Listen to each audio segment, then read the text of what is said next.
Everyone, welcome back to our channel Swasta Wonders నా intermediate fasting 100 days challenge. ఇది day 17th. నేను 16 state window చేస్తున్నా. 16 hours fasting, 8 hours eating window. నా eating window morning 9 to evening 5 o'clock. ఈరోజు morning 9 o'clockకి బ్రేక్ఫాస్ట్లోకి అయితే కొన్ని sprouts, ఇంకా dates, కొన్ని సోక్ చేసిన నట్స్ అయితే తీసుకున్నాను. ఇదైతే నా మార్నింగ్ బ్రేక్ఫాస్ట్. ఇంకా ఆఫ్టర్నూన్ లంచ్లోకి వచ్చేసేసి పాలక్ ఎగ్ స్క్రాంబుల్డ్ రైస్ చేసుకున్నాను. అది ఎలా చేసుకున్నాను ఇప్పుడు చెప్తాను. ఫస్ట్ అయితే ఒక ప్యాన్ పెట్టుకుని అందులో కొంచెం గీ యాడ్ చేసుకోవాలి. ఆయిల్ అయినా వేసుకోవచ్చు, నేనైతే కొంచెం గీ యాడ్ చేసుకున్నాను. అది బాగా హీట్ అయిన తర్వాత కొంచెం జీలకర్ర అయితే వేసుకున్నాను. యాక్చువల్గా జీలకర్ర అవసరం లేదు, బట్ నేనేం చేస్తున్నానంటే రెసిపీస్లోకి, అంటే నేనేమైనా రెసిపీ చేసుకున్నప్పుడు జీలకర్ర వాటర్ ఏం తాగను కాబట్టి రెసిపీస్లోకి జీలకర్ర యాడ్ చేసుకుంటున్నాను. జీలకర్ర కొంచెం ఫ్రై అయిన తర్వాత కొన్ని పచ్చిమిర్చి, ఇంకా కొన్ని ఆనియన్ సన్నగా కట్ చేసుకుని ముక్కలు అయితే యాడ్ చేసుకుని కొంచెం ఫ్రై చేసుకోవాలి. ఎక్కువ ఫ్రై చేసుకోవాల్సిన అవసరం లేదు, కొంచెం ఒక 1 minute to 1.5 minutes ఫ్రై చేసుకుంటే సరిపోతుంది. ఇది కొంచెం ఫ్రై అయిన తర్వాత సన్నగా కట్ చేసుకున్న పాలకూర కూడా యాడ్ చేసుకోవాలి. పాలకూర అయితే కొంచెం ఎక్కువగానే యాడ్ చేసుకోవాలి, ఎందుకంటే మనం ఎంత పాలకూర తీసుకున్నా కూడా ఫ్రై చేస్తే అది కొద్దిగానే అవుతుంది.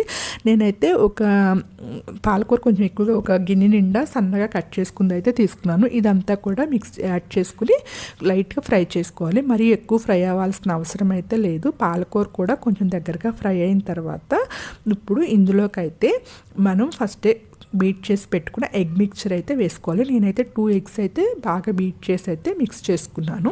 ఇదంతా కూడా ఫ్రై చేసుకోవాలి. మరి ఎక్కువ కలిపితే చిన్న చిన్న పీసెస్గా అవుతుంది, అందుకని చెప్పేసి మెల్లగా నిదానంగా కలుపుకోవాలి. కొంచెం ఫ్రై అయిన తర్వాత కలుపుకుంటే పెద్దగా పీసెస్ వస్తే అప్పుడు బాగుంటుంది. ఇందులోకి ఇంకా కొంచెం పసుపు కూడా యాడ్ చేసుకోవాలి. యాక్చువల్గా పసుపు యాడ్ చేయాల్సిన అవసరం లేదు, నేనైతే అన్ని రెసిపీస్లోకి ఈ మధ్య అయితే పసుపు ఎక్కువగా యాడ్ చేసుకుంటున్నాను.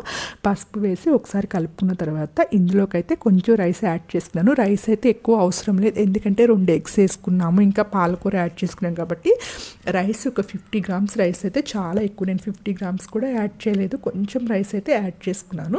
ఇంకా అందులోకి అయితే మన టేస్ట్కి సరిపడినంత సాల్ట్ యాడ్ చేసుకోవాలి. సాల్ట్ అయితే ఈ రెసిపీలోకి ఎక్కువ పట్టదు, ఎందుకంటే పాలకూర ఇంకా ఎగ్స్ రెండిట్లో కూడా కొంచెం సాల్టీనెస్ అనేది ఉంటుంది, అందుకని కొంచెం సరిపోతుంది. కొంచెం సాల్ట్, ఇంకా కొంచెం పెప్పర్ యాడ్ చేసుకోవాలి. మన దగ్గర ఉంటే కొంచెం ఒరిగానో కూడా యాడ్ చేసుకోవాలి. నేనైతే కొంచెం ఒరిగానో యాడ్ చేసి, ఇంకా మనం ఏమి స్పైసెస్ యాడ్ చేయాల్సిన, అంటే చిల్లీ పౌడరు, గరం మసాలా అలాంటివి ఏమి యాడ్ చేసుకోక్కర్లేదు. పచ్చిమిర్చి ఇంకా మిరియాల పొడి ఫ్లేవర్ అయితే సరిపోతుంది, ఆ స్పైస్ అయితే సరిపోతుంది. లాస్ట్లో కొంచెం కొత్తిమీర యాడ్ చేసుకుని మొత్తం అంతా కూడా ఒక 2 minutes పాటు కలుపుకుని ఇంకా స్టవ్ ఆఫ్ చేసి సర్వ్ చేసుకోవడమే. అసలు ఎంత బాగుంటుందో ఈ రైస్ అయితేను, కంపల్సరీ మీరు కూడా ట్రై చేయండి. ఇంకా ఆఫ్టర్నూన్ లంచ్లోకి వచ్చేసి పాలక్ ఎగ్ స్క్రాంబుల్డ్ రైస్, ఇంకా దానిలోకి అయితే కొంచెం క్యారెట్ సలాడ్ అయితే తీసుకున్నాను. ఇదైతే నా ఆఫ్టర్నూన్ లంచ్. 3 o'clock టైంలో ఒక గ్లాస్ అయితే బటర్ మిల్క్ కూడా తీసుకున్నాను, బట్ నేనైతే వీడియో షూట్ చేయలేదు అదైతేను.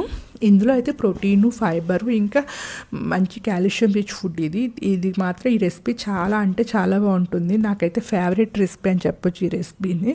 ఇంకా ఈవినింగ్ డిన్నరు నాకు ఆఫ్టర్నూన్ ఎగ్స్ పాలకూరతో చేసుకున్న రైస్ తీసుకున్నాను కదా, ఇంకా చాలా హెవీగా ఉండింది. ఇంకా అందుకని చెప్పేసి ఈరోజైతే నేను ఫ్రూట్ బాల్ తీసుకుందామని చెప్పేసి ఫ్రూట్స్, బనానా, ఇంకా జామకాయ, ఇంకా కొన్ని పొమోగ్రానేట్ సీడ్స్ కలిపి తీసుకుందామని అన్నీ రెడీ చేసుకున్నాను. అయితే ఆ బౌల్ కూడా చాలా హెవీ అయిపోతే నేను దానిలో అయితే హాఫే తిన్నాను. కొన్ని నట్స్ కూడా ఇంట్లో ఉన్నాయి, అంటే సోక్ చేసిన నట్స్ కూడా ఉన్నాయని అవి కూడా యాడ్ చేసుకున్నాను. అయితే ఈ బౌల్ అంతా నేను తినలేదు, దీనిలో నేను హాఫ్ క్వాంటిటీ అయితే తీసుకున్నాను. ఈరోజు నా ఫుడ్ మెనూ అయితే ఇది. Thank you for all. Please like, share and subscribe to my channel.